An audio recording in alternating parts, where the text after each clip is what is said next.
APR Chowdary గారికి, పెందుర్తి అభిరామ్ గారికి, అలాగే కూటమి నాయకులకు అందరికీ, కుటుంబ సభ్యులకి అందరికీ కూడా పేరు పేరున నా హృదయపూర్వక నమస్కారాలు.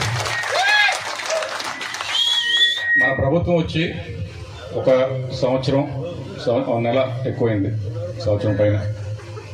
ఈ సంవత్సరం కాలంలో ఇటువంటి ప్రోగ్రాం పెట్టుకోవడం మనది మూడోసారి.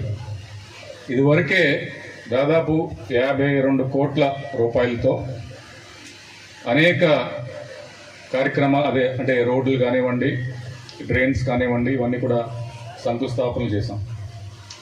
మూడో విడతలో దాదాపు 13 కోట్ల పైచిలకు ఫండ్స్తో ఇప్పుడు ఈరోజు మనం కార్యక్రమం చేస్తున్నాం.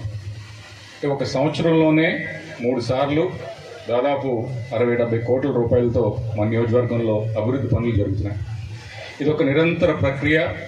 రానున్న 4 సంవత్సరాల్లో కూడా ఇంతకు మించి ఫండ్స్ తెచ్చే విధంగా ఇక్కడ స్థానిక పార్లమెంట్ సభ్యురాలు కానివ్వండి, మన స్థానిక ఎమ్మెల్యే గారు కానివ్వండి, మా తరఫున కానివ్వండి, అత్యంత కృషి చేస్తామని చెప్పేసి మరొక్కసారి మీ అందరికీ కూడా తెలియజేస్తున్నాం. అయితే ఈ ఎలక్షన్లో, గడిచిన ఎలక్షన్లో భారీ మెజారిటీతో మనం గెలిచాం. అయితే ఎన్నికల ప్రక్రియ మనం బాగా చేసామని గెలవడం అనుకున్నది కూడా అది ఒక్కటే కారణం కాదు. ఆ ముందు 5 ఏళ్ల పాటు ఏదైతే పరిపాలన జరిగిందో దానిపైన ప్రజలు వారి అభిప్రాయం తెలిపారు. ఎలక్షన్లో లా అండ్ ఆర్డర్ సిచ్యువేషన్ ఏ విధంగా ఉండేది, ఇక్కడ ఇసుక మాఫియా కానీ, ల్యాండ్ మాఫియా కానీ, లేకపోతే లిక్కర్ పాలసీలో కానివ్వండి, అనేక రకాల అవకతవకలు మనం చూసాం. వారి మీద వ్యతిరేకతతో మనల్ని ఎన్నుకోవడం జరిగింది ప్రజలు. అయితే గడిచిన ఈ సంవత్సరం కాలం పాటు మన ప్రభుత్వం యొక్క, అంటే ప్రజల్లో మనపైన ఎటువంటి అభిప్రాయం ఉందని చెప్పి మా పార్టీ, తెలుగుదేశం పార్టీ తరఫున ఇంటింటికి వెళ్ళి కనుక్కోమని ఒక కార్యక్రమం పెట్టారు. ఒక నెల పాటు మేమంతా ఇంటింటికి వెళ్తున్నాం, అది వెళ్ళబోతున్నాం కూడా. అదే 4 రోజులైంది. మేము వెళ్ళిన తర్వాత బీజేపీ పార్టీ వారు కూడా వెళ్ళబోతున్నారు. ఆ తర్వాత జనసేన పార్టీ కూడా వెళ్ళబోతున్నారు. అంటే ముగ్గురు కూడా విడివిడిగా ఈ కార్యక్రమం చేపడుతున్నాం. ఇప్పటి వరకు నేనైతే 10 గ్రామాలు తిరిగాను. మీ సమస్యలు ఏంటి, ప్రభుత్వంపై మీ అభిప్రాయం ఏంటి అని చెప్పేసి ప్రతి ఒక్కరి దగ్గరికి వెళ్ళి కనుక్కుంటున్నప్పుడు ప్రభుత్వం పైన అయితే చాలా బాగుందని చెప్తున్నారు, కానీ ప్రతి ఇంట్లో కూడా ఏదో ఒక సమస్యలు అయితే ఉన్నాయి. అంటే అది మనం గుర్తించాలి, ఆ సమస్యలు ఎలా అధిగమించాలని చెప్పేసి రానున్న 4 సంవత్సరాల పాటు మనం కృషి చేయాలని చెప్పేసి ప్రతి ఒక్కరికి, ఇక్కడ ఉన్నవారు ప్రతి ఒక్కరికి కూడా పిలుపునిస్తున్నాం. ముఖ్యంగా ఇళ్ల స్థలాలు కానివ్వండి, పెన్షన్లు కానివ్వండి, అలాగే వ్యక్తిగతంగా అనేక సమస్యలు చెప్తున్నారు. అంటే ఒక సీఎం రిలీఫ్ ఫండ్ అనో, లేకపోతే పిల్లలు చదువుకోవడానికి డబ్బులనో, లేకపోతే ఏదో ఒకటి ప్రతి ఇంట్లో కూడా సమస్యలనే ఉన్నాయి. ఇందాక చెప్పారు బీజేపీ నాయకులు, ప్రతి ఇంట్లో కూడా ఈ రీసర్వేలో ఏదో ఒక సమస్య ఒకటి కనబడుతుంది వారి భూముల్లో. ఇటువంటి సమస్యలన్నీ కూడా మనం రానున్న 4 సంవత్సరాల్లో ఏ విధంగా అధిగమించాలని చెప్పేసి ప్రతి ఒక్కరు ఆలోచించాలి. ముఖ్యంగా మీరు ఇంకొకరు చెప్పినట్టుగా మన పార్లమెంట్ పరిధిలో, లేకపోతే నాకు తెలిసినంత వరకు చాలా అసెంబ్లీలు చూస్తున్నాం. రాజానగరం నియోజకవర్గంలో ఉన్నటువంటి మనకు వస్తున్నటువంటి నిధులు వేరే వారికి రావట్లేదు.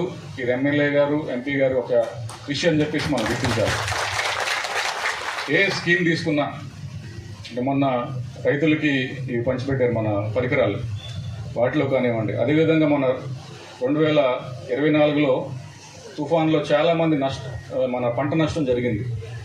మన ఉభయ గోదావరి జిల్లాల్లో 29 కోట్ల రూపాయలు నష్టపరిహారంగా ఇవ్వడం జరిగితే, మన రాజానగరం నియోజకవర్గంలో దాదాపు 7 కోట్లు మనకే ఇచ్చారు, మన నియోజకవర్గంలో. ఇటువంటి అన్నీ ఒకసారి మీరు మన నాయకత్వం కూడా ఏం చేస్తుందో ఒక్కసారి గమనించాలి. ఇక మన ప్రభుత్వం వస్తున్న ఈ సంవత్సరం కాలంలో ముందుగా పెన్షన్ 3,000 4,000 చేశాం. ఉచితంగా 3 గ్యాస్ సిలిండర్లు ప్రతి ఇంటికి ఇవ్వడం జరుగుతుంది.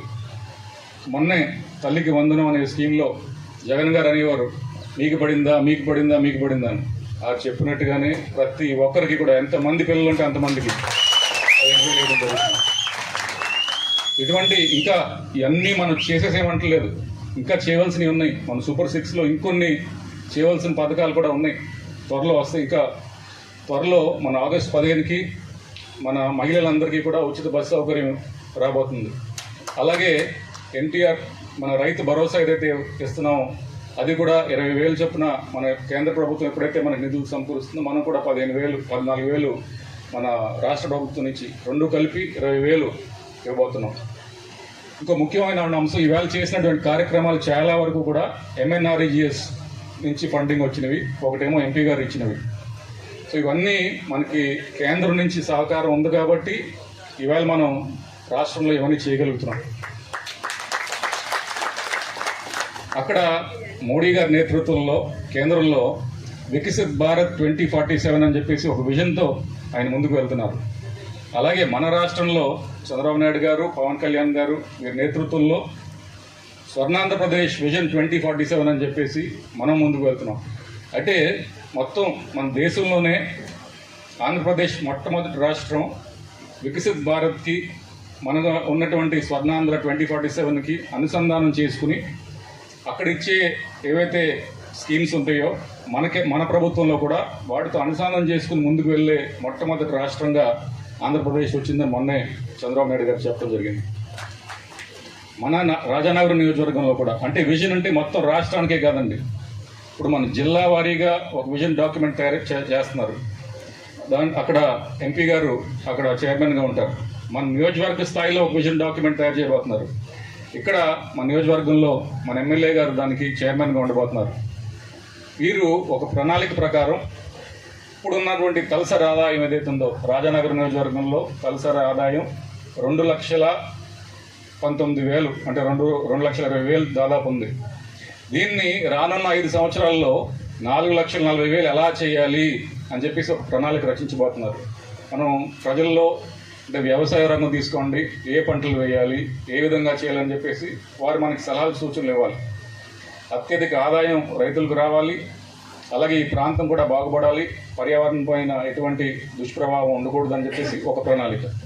ఎటువంటి వ్యాపారాలు పెడితే ఎటువంటి ఇక్కడ మనకి ఇండస్ట్రియల్ ఏరియా, అంటే మొన్నే కలవచర్లో ఒక ఇండస్ట్రియల్ ఏరియా కూడా ఎమ్మెల్యే గారు వారు చొరవతో ఒకటి రాబోతుంది. సో ఇవన్నీ కూడా ఒక ప్రణాళికబద్ధంగా ఒక విజన్, అక్కడ కేంద్రంలో విజన్ ఉన్న నాయకులు ఉన్నారు, మనకి రాష్ట్రంలో విజన్ ఉన్న నాయకులు ఉన్నారు, మనకి ఇక్కడ నియోజకవర్గంలో మంచి నాయకులు ఉన్నారు. కాబట్టి మీరందరూ కూడా సహకరించి మనమంతా కలిసి పయనిద్దాం, ముందుకు వెళ్దామని చెప్పేసి మరి ఒక్కసారి అందరికీ కూడా తెలియజేసుకుంటూ సెలవు తీసుకున్నాం. Thank you.